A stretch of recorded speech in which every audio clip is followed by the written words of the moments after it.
Hi guys, Sandy Ingram here. Welcome. For those of you who have recently joined the channel and want to learn how to spin down your profits and legally lower your taxes, you will need to join the channel's membership.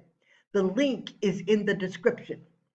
In this special end of the week report, we are going to talk about how the word on the streets in Baghdad concerning a military weapon that kills with precise and accurate authority. The channel understands that many viewers do not like war, and we agree. At the same time, we as investors want to understand exactly what is happening in country where we hope to experience an ROI. You see, when the U.S. military landed a missile strike, Hezbollah commander on the streets of Baghdad, in the heart of the city, the talk is not only about who was killed, but how. The missile did not, and I repeat, did not damage the cars in front of the vehicle the men were driving, nor the car behind the targeted vehicle, or cars to the right, or people on the sidewalk.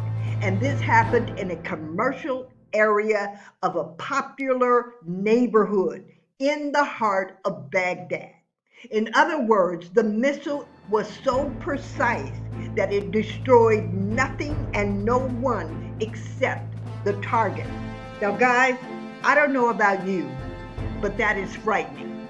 All they need is GPS coordinates, which they can get from a satellite passing over your location, and eliminate a target without collateral damage. That is the word on the streets in Baghdad. But here is one of the official news reports.